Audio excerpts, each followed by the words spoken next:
compulsorily acquired. You know what this means, don't you? They're acquiring it compulsorily. It must be a mistake. And they're going to take our place and we don't get a say in it. Well, how can they do that? I don't know, $70,000.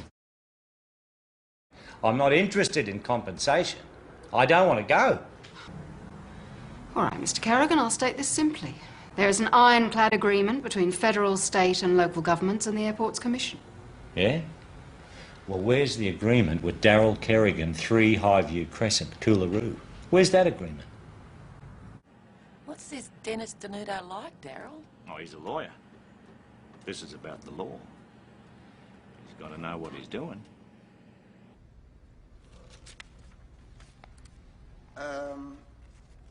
All right. Give me one moment, and I will. It's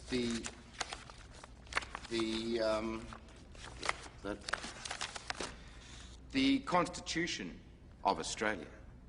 This is a blatant violation of the Constitution of the Commonwealth of Australia. And when it comes to violations, they don't come any bigger. What section of the Constitution has been breached? Section? What section? There is no one section. It's just the vibe of the thing. I find in favour of the respondent. Yes! It's them, Daryl. But we was responding to them.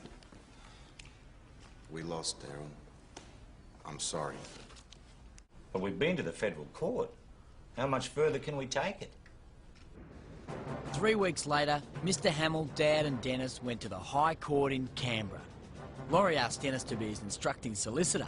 Dennis was stoked, but shitting himself at the same time. I'm shitting myself. Shall we? Let's dig it up.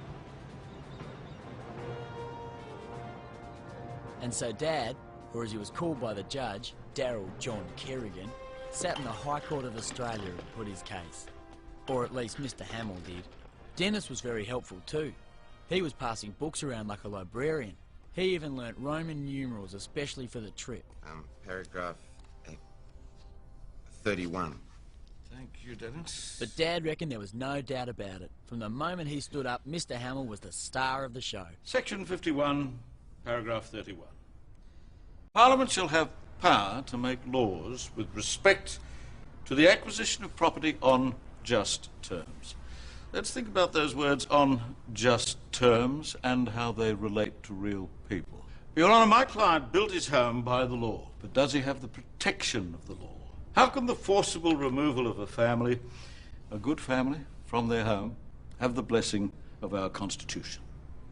How can that be just terms? Well, my client has adhered to the law. Every statute, from the Town Planning Act to Civil Aviation Regulation. He has even approached the appellant with an offer of compensation. A generous offer, considering the nature of the dwelling, or as it might more accurately be called, eyesore.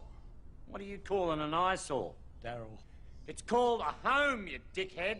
Your Honour. Daryl! And it's a bloody fine one. In the end, who knows whether it was Dad's words or Mr. Hamill or even Dennis's note passing, but we won the case. In favour of the appellant. Shit. That's us. Bullshit. We won. We won. You little ripper! Thanks, lads. Dad was stoked, but suitably restrained.